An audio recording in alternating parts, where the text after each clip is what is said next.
Olá, pais, mães, avós, tias, Tios e tios, tias, do Colégio vovós, Caminhos e Colinas, vovôs. né, dos alunos. Então, queria estar aqui novamente com vocês. Hoje nós vamos falar de um tema que pode ajudar vocês, mas eu espero que depois vocês conversem com os filhos de vocês, as filhas de vocês, para ajudar principalmente eles. O tema que nós vamos falar hoje é sobre como a filiação divina, saber-se, né, filho de Deus, ajuda na segurança na vida.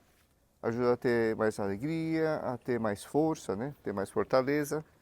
Então, vou introduzir aqui, a gente começa a perguntar coisas para o professor Evandro, né? Contando uma coisa que é que, eu não sei se vocês têm essa noção, mas dá mais fortaleza sentir-se amado do que sentir-se forte. O senhor poderia comentar essa frase, por favor? Dá mais fortaleza sentir-se amado do que sentir-se forte. Eu começo contando um caso. Uma lenda, um mito, um desses casinhos que se conta, a gente não sabe de onde é que veio, mas é um caso muito bonito para mostrar isso aqui.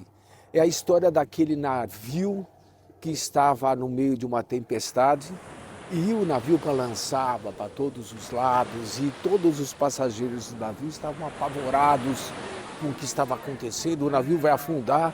E a única pessoa tranquila no navio era um menino que estava brincando no chão. Ele estava brincando com os soldadinhos de chumbo no chão, entende? E a pessoa em volta dele, todo mundo apavorado.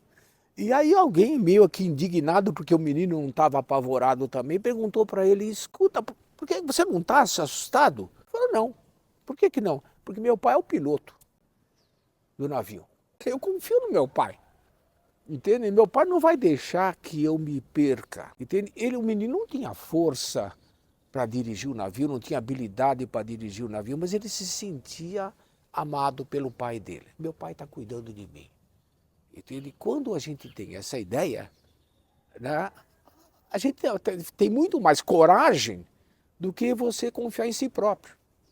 Entende? Você não está confiando em você, está confiando no seu pai. E você sabe que o seu pai é capaz. Muito bem. Bom, o professor Evandro, ele acabou adiantando já todo o tema, né, de hoje. Porque no fundo, o que a gente queria dizer é que se você sabe, entende, que você é amado por Deus que é Pai, Sim. você tem muito mais confiança na vida. Então, mas muito bem, achei que ele foi direto ao tema, então é bom que vocês, então, já que ele foi tão rápido, vocês mesmos aí em casa pensem um pouquinho, né? Vocês, vocês sentem essa confiança de que Deus ama vocês? Então, nos momentos assim que há dificuldades, né? É difícil fechar as contas no dia, ou teve um acidente grave na família, ou foi um problema de perder o emprego, né? Ou surgiu uma doença, né? Então, nesses momentos difíceis da vida, vocês lembram, né, que Deus criou vocês e que não vai abandonar vocês? Então, é isso que nós vamos pensar hoje, vamos refletir. Porque se a gente esquece, então o que será que aconteceu?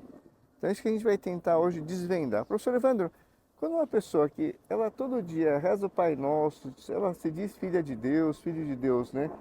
Mas quando vem uma dificuldade, uma contrariedade muito forte, ela fica transtornada. O que você acha que aconteceu com a ideia que ela tem de Deus Pai? Se a pessoa fica angustiada quando acontece, a pessoa é filha de Deus, ela sabe disso. E às vezes acontece esse desânimo. Eu tenho certeza que é uma tentação, chama-se tentação. O que está acontecendo?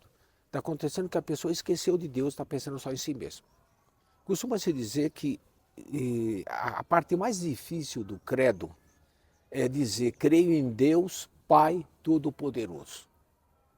Né? Porque se Deus é Pai e Todo-Poderoso, entende? Então ele só poderia fazer coisas boas comigo. Então, por que acontecem as desgraças? Por que aconteceu isso? Por que eu perdi meu emprego? Por quê? Por quê? Por quê? Por quê? Deus não é Pai? Entende? E aí entra o mistério do desespero. Por quê? Porque eu estou analisando as coisas de acordo com a minha ótica. Eu estou analisando as coisas de acordo com a pequena visão que eu tenho. Né? Eu vendo só aquele pedacinho da realidade e não vendo tudo como Deus vê, às vezes eu não entendo o que está acontecendo. Voltando, por exemplo, do menino que o pai era o piloto. O pai sabe o que está fazendo. Né? Eu posso não saber, Mas se eu confio em Deus, se eu digo que Deus é Pai, né, eu tenho que prestar essa confiança em Deus e dizer, Deus sabe o que está fazendo. Eu posso não entender, entende? Mas Deus sabe o que está fazendo. Bom, então, vejam, essa é uma coisa que eu acho que vocês, eu mesmo, né, preciso meditar todos os dias, pelo menos, porque senão a gente esquece. Eu acho que o que o professor Evandro falou é isso, é que na hora que a gente está passando uma dificuldade, a gente acaba esquecendo, né, que Deus vai cuidar de nós. Mas isso é muito importante a gente ter muita certeza, porque é justamente essa segurança que nós vamos transmitir para os nossos filhos, para as nossas filhas. Então pense um pouco nisso.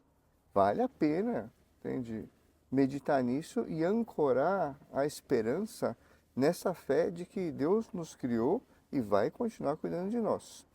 Ora, professor Evandro, esse filósofo que nós utilizamos, em que nós estudamos bastante, né, utilizamos as ideias dele, que é o Leonardo Polo, ele dizia que a educação estava baseada em dois pilares. Um é a origem, que a gente estudou bastante, já que Deus é Pai, né, e a origem do ser humano também é o amor, né, de vocês pais e mães pelo seu filho e sua filha. Bom, por outro lado, ele dizia que o outro pilar era que o ser humano é débil. Então, como é que Deus, que é tão bom, pode criar um ser humano que é débil? Talvez eu não saiba explicar todas as razões, mas uma razão fácil de entender é que nós somos débeis por mil motivos diferentes, nós somos mortais, nós somos fracos, etc. Né? Deus criou isso, Deus nos cria assim, e em certo sentido é bom que a gente tenha essa debilidade para a gente não ficar achando que é nós que fazemos as coisas. A gente não ficar achando que eu resolvo tudo. Eu conheço pais de família, um deles me disse isso uma vez, não, aqui em casa quem resolve tudo sou eu. Né? Ele usava a expressão assim, qualquer dificuldade eu bato no peito, ponho no chão e resolvo o problema. Essa pessoa costuma quebrar a cara. Entende? Porque se ele confia só em si mesmo, o que vai acontecer é que vai chegar uma hora que ele vai quebrar a cara, vai acontecer qualquer problema que ele não vai conseguir resolver. E aí ele desanima. Entende? Se eu não confio só em mim mesmo, se eu procuro fazer tudo o que eu posso, dar o melhor de mim mesmo, mas saber que eu posso me agarrar na mão de Deus, aí a coisa é diferente. Tem uma história de que está no nosso livro de formação, que talvez os senhores tenham em casa aí na mão, que é a história do menino que fica admirando pela janela uma montanha que tem perto da casa dele, e ele pensa, um dia eu vou subir aquela montanha, mas por enquanto eu não posso, eu sou fraco, eu tenho 8 anos de idade. E ele então, com 8 anos de idade, ele fica pensando, um dia eu vou fazer. E aí o irmão dele, que é muito mais velho, que é um alpinista experimentado, chega para ele e diz, olha, você não quer escalar a montanha amanhã? Vamos junto. Ele fica assustado, porque ele se sente débil, mas ele fala, não, meu irmão vai me ajudar. E quando chega na base da montanha, o irmão dele amarra uma corda nele e em si próprio. E fala, eu vou subir e você vem atrás. Entende? Se você consegue subir, né, vai subindo. Se você não conseguir, você me fala. Né, e eu te puxo. Né, e aí nós vamos subindo. Foi o que aconteceu. Ele começou a subir a montanha, ele sabia, a corda dizia para ele, não, meu irmão está cuidando de mim. Eu sou fraco, mas meu irmão está cuidando de mim. Na hora ele tentava subir, foi subindo. Muita coisa ele subiu mesmo. Outras vezes ele não aguentava, então o irmão o puxava. Quando eles chegaram lá em cima, abraçados, ele todo esfolado, com galo na testa, etc. Ele chegou lá em cima e falou, eu subi a montanha. E eu posso perguntar, ele subiu ou não subiu? Foi o irmão que puxou? Ele subiu. Subiu.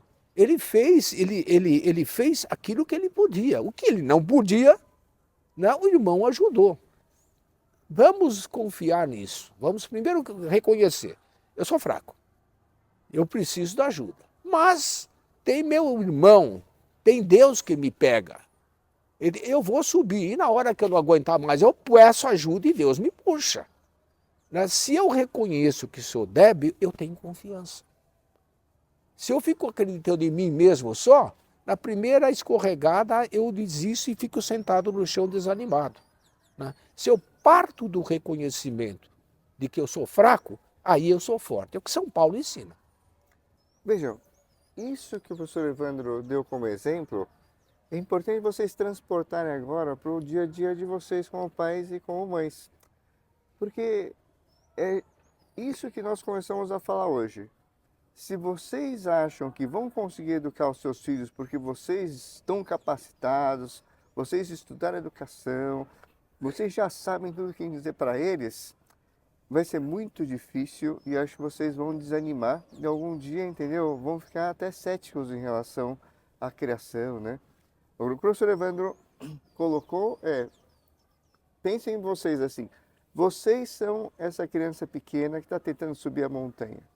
A montanha é a educação dos filhos de vocês, das filhas de vocês. É muito difícil, entende, ajudar a educação de um ser humano. É muito complexo, são muitas facetas. Então, é importante a gente reconhecer, nós não temos capacidade para isso sozinhos. Mas esse irmão grande, né, que o professor Evandro comentou, é o próprio Deus, é Deus Pai, que ele vai, entende, garantir que a gente chegue no topo. Vocês vão conseguir educar bem seus filhos, suas filhas, mas você tem que ter consciência. A consciência, por isso eu dizia no começo, né? O autor que eu citei é Goethe. Dá mais fortaleza vocês se sentirem amados por Deus, que vai levar vocês até o topo da montanha, do que vocês se sentirem fortes e capacitados, eu consigo. Então, esse alerta que o professor Evandro falou, é um alerta que também dá um grande alívio. Vocês não sentem isso? Uma tranquilidade assim de que o que a gente precisa fazer a cada dia? Acordar, trabalhar, dar as instruções para as crianças, né? Cuidar deles, fazer o que vocês podem, né? Rezar por eles. É muito importante assim também que, no fundo, esse irmão quando subia a montanha, também ele não ia içando toda hora, entende? O irmão menor. Ele ia dizer assim, põe o pé aqui, põe o pé ali, mas precisa conversar com esse irmão. Professor Evandro, como é que na prática a gente poderia conversar com Deus Pai em relação à educação dos filhos? Perguntando como eu estou conversando agora com o senhor Roberto. Não existe uma forma diferente de conversar com Deus daquela que eu uso para conversar com meus amigos, com meus colegas professores. Vocês não vão conversar com Deus de uma forma diferente do que vocês conversam com seu marido, com sua esposa, com seus filhos. A nossa forma de conversar é a mesma. Deus é uma pessoa, assim como eu sou uma pessoa. Entende? Eu vou conversar com Ele da mesma forma. Nós não temos em relação a Deus uma linguagem diferente. Tem gente que quando vai rezar adota uma postura, uma linguagem diferente de quando está conversando com outra pessoa. Isso até era moda. Entende? Mas não é a forma mais correta, a forma mais natural é eu conversar com Deus como eu converso com qualquer outra pessoa. De que forma? É preciso adotar uma posição, adotar uma postura, ir na igreja? Não. Se você puder ir na igreja, se você na igreja se sentir melhor para conversar, vá. Mas a conversa com Deus, ela pode e deve ser feita enquanto eu estou lavando a louça. Você não conversa com sua filha e os melhores conselhos que você dá para sua filha não são os conselhos que você dá enquanto está lavando a louça, está fazendo a comida e as duas ali conversando? A mesma jeito, da mesma forma, com as mesmas expressões, eu devo falar com Deus. Aí um pai comentou uma vez numa reunião de pais aqui no colégio, né? Eu falo com Deus toda hora, mas ele não fala comigo. Né? E aí eu brinquei dizendo, não, mas falar ele fala, talvez a gente não escute, a gente não ouve. A gente precisa ouvir também. De vez em quando é bom dizer aquela frase que está nas Sagradas Escrituras. Fala, Senhor, teu filho está escutando. Né? Dê tempo a Deus para falar. Né? Dê tempo a Deus para falar. Diga, estou precisando de uma ajuda a respeito desse ponto concreto. Né? Eu quero que o Senhor me ajude aqui, me inspire aqui. E Deus vai te dizer. Né? Dê tempo para Deus falar, né? Preste atenção, que você vai ver que Deus fala com você sim. E essas experiências que vocês forem tendo da relação, né, com o nosso Deus, que é Pai, em algum momento é muito importante vocês comentarem com o filho ou com a filha de vocês. Porque algumas vezes a gente faz coisas boas, mas não comunica a ninguém. Então, é muito importante que os filhos de vocês saibam que vocês rezam, que vocês perguntam para Nosso Senhor como é que é melhor educá-los. Alguma ocasião em que acontece, né? Eles causam um desgosto, né? A criança volta para casa a primeira vez e ela mentiu. Então, algumas reconhecem rápido, outras demoram, né? Mas é um desgosto, porque no fundo a gente gostaria que os nossos filhos e filhas fossem perfeitos. Mas nós também não somos, né? Ou acontece, veja, uma primeira vez o menino roubou a borracha do outro, a menina roubou um lanche que ela gostava da outra, tomou posse indevidamente. Uma coisa grave. Mas é um primeiro momento que acontece, vocês sempre ensinaram a não fazer isso, né? Então surge uma certa tristeza assim no coração, né? Mas assim, professor Evandro, como é que você acha que Deus veria isso? Um menino, né, mentindo, que tem 10 anos, uma menina que está já com 16, assim, entende? Rouba uma lapiseira que ela achou muito bonita, né? Como é que você diria Como, para os pais que Deus vê isso? como é que Deus vê esses pequenos ou grandes, né, defeitos, né? Pequenos das crianças, grandes nossos, né? Vamos pensar assim. Em primeiro lugar, né, Deus sabe que a gente é assim mesmo. Entende? Deus nos conhece. Entende? E Deus, de certa maneira, podemos dizer, Deus conta com isso. Deus sabe que nós temos problemas. Assim como a mãe, quando está colocando a criança para andar, a criança pequena, existe um quadro muito bonito chamado Primeiros Passos, o primeiro passo. Procure esse quadro que mostra a mãe segurando a criança, né? E a criança, aquele jeitinho de nenê de andar, né? Quer dizer, todo bamboleando e a mãe segurando atrás, né? E a gente, vamos supor que a criança caia. A criança caia sentada. Qual é a reação da mãe? Né? A mãe vai ficar desesperada, a mãe vai bater na criança, a mãe vai ficar indignada, a mãe vai perguntar o que eu fiz de errado. Não, a mãe sabe que a criança vai cair sentada. Ela conta com isso. Ela sabe que isso vai acontecer. Deus nos vê assim. Deus está nos ajudando a andar e Deus sabe que a gente vai cair sentado um monte de vezes. Então o que a gente faz? Vamos encarar, Deus encara isso. Eu vou colocar de uma forma que talvez alguns possam achar meio estranho. Deus encara isso com bom humor. Entende? Deus sabe que isso vai acontecer. Entende? Deus espera. O que Ele espera de nós?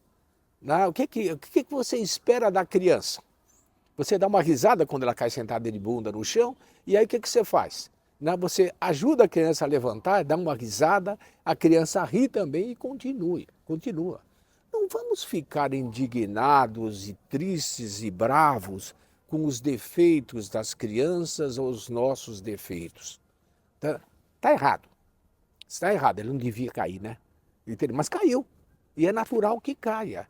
Levanta e faça como ria, leve isso com bom humor e deixe a criança continuar andando. Né? O contrário é orgulho. O contrário é dizer o seguinte, não, eu sou capaz, eu sou capaz, eu sou capaz, e quando você cai sentado no chão, você vê que não é capaz. Então, e aí você tende a desanimar. Nós acabamos de falar disso. Então, a ideia é o seguinte, Deus é papai, Deus é mamãe, Deus me ajuda. Então eu vou levantar e continuar andando. Vamos ver os nossos defeitos com essa ponta de humor também. Caramba, fiz isso de novo. Há um santo que aconselhava as pessoas assim, ofereça seus defeitos a Deus.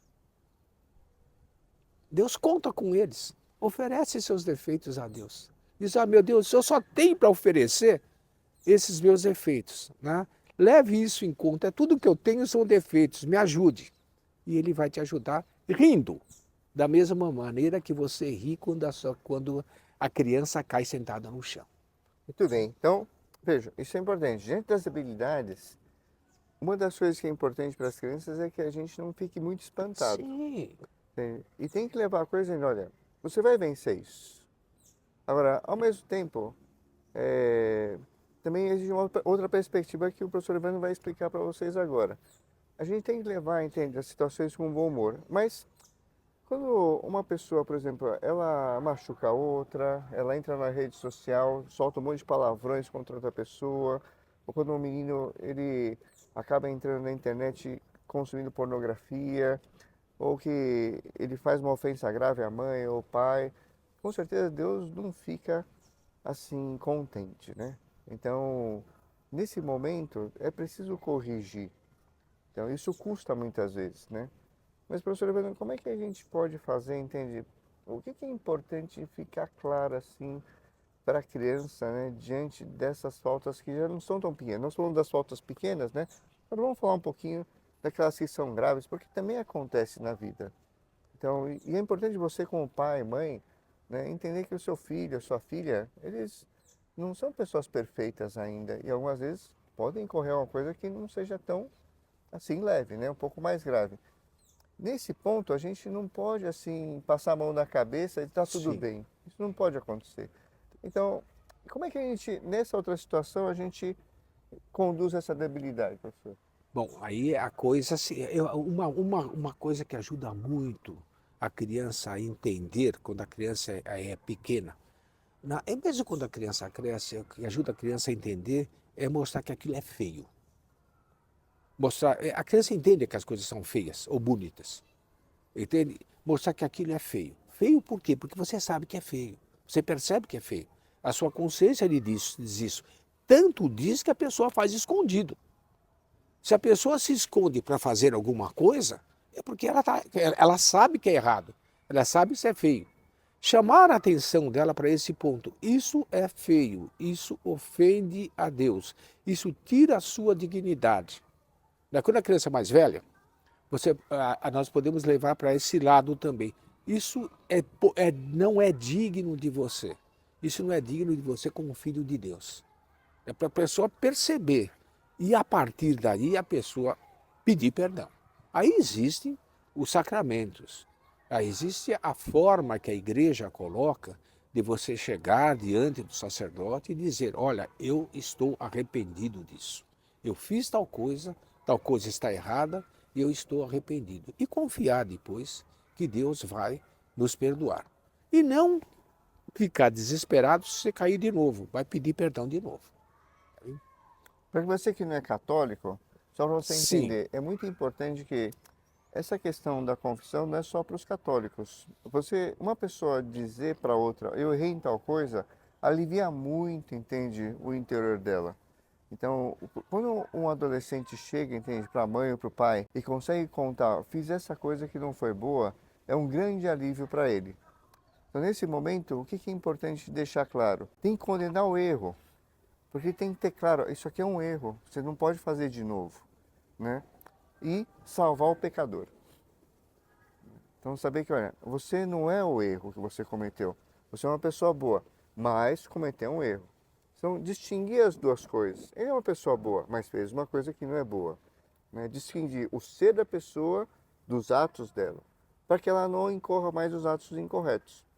Quando esse jovem, né, essa jovem, ele não percebe a gravidade do erro, muitas vezes é preciso aplicar algum castigo, alguma sanção, para que afetivamente fique marcado para isso aqui não é bom, porque senão ele pode incorrer de novo. Toda a questão do perigo dos erros graves, ele continuar. Ele pode ter, por exemplo, fumado alguma maconha, né, alguma droga, uma vez.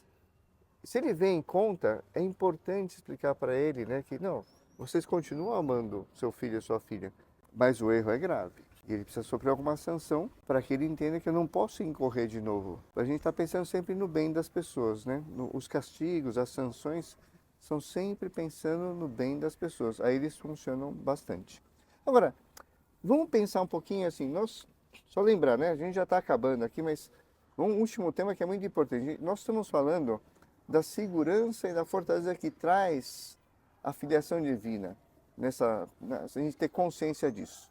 Não sei se vocês sabem, mas Depois da pandemia, os casos de depressão, ansiedade aumentaram muitíssimo. E há previsões de que até 2030 essa seja a doença que mais atinja a humanidade. Está se alastrando, está aumentando. Então, aqui nós não queremos, não somos médicos, não somos psicólogos, terapeutas, né? Tudo isso está evoluindo e é muito importante. Quem precisa de um tratamento, né, nós recomendamos que o faça. Mas a gente acha que existem alguns elementos educativos que podem ajudar nesses tratamentos. Então, não é para substituir, tá? Mas acho que é uma coisa que pode ajudar muito. Mas assim, professor, quando uma pessoa entra em depressão, angústia, então, como é que o senhor acha que a filiação divina pode ajudar essas situações? Em primeiro lugar, quando a pessoa entra em angústia, ela pode fazer aquilo que nós estamos comentando agora. Quer dizer, sentir, não, espera um pouquinho. Eu estou esquecendo de uma instância, de um remédio que é Deus é meu Pai. Ponha tranquilamente as coisas na mão de Deus. Eu sei que falta isso, e às vezes é muito difícil ter essa isenção. É muito difícil para a pessoa que está ansiosa, tá? Quer dizer, não, eu preciso resolver. Às vezes é preciso ter tranquilidade e pôr na mão de Deus, o que não é fácil. Mas enfim, a filiação divina nos ajuda a ter essa tranquilidade, saber isso, entender isso. Meu pai é o piloto do navio, meu pai está me controlando, meu pai me ajuda. Essa ideia, eu sei que a gente está sendo repetitivo. Eu acho que é importante a gente ficar repetindo as ideias para vocês poderem ter formas diferentes de comunicar para os filhos de vocês. Mas uma das coisas que traz muita angústia, entende, é não ter perspectiva do futuro. Então, uma pessoa que algumas vezes falta algo no presente, algumas vezes ela transporta com a sua imaginação.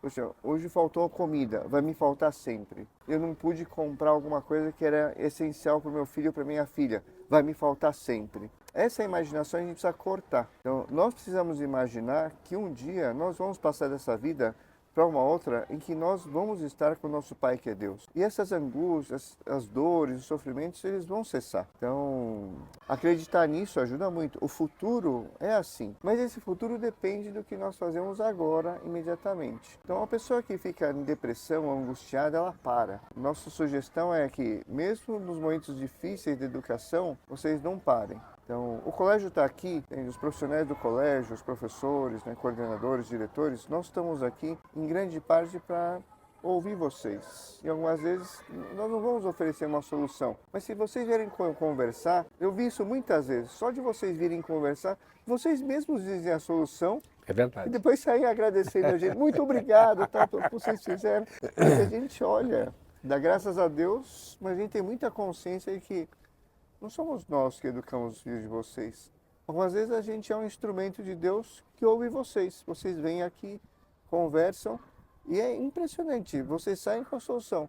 Eu dou graças a Deus pela oportunidade que Nosso Senhor me deu, né, de trabalhar com educação, ouvir vocês muitas vezes, porque eu aprendo de vocês. Muitas vezes eu aprendi coisas, soluções para a sala de aula que saíram da boca de vocês. Então, eu acho, por isso que é importante, assim, a gente falou do futuro, né? Fazer as coisas bem no presente, mas é importante vocês, com frequência, meditarem todas as coisas boas que Deus fez para vocês. Se vocês têm um arcabouço de memórias, né, boas, isso, tá?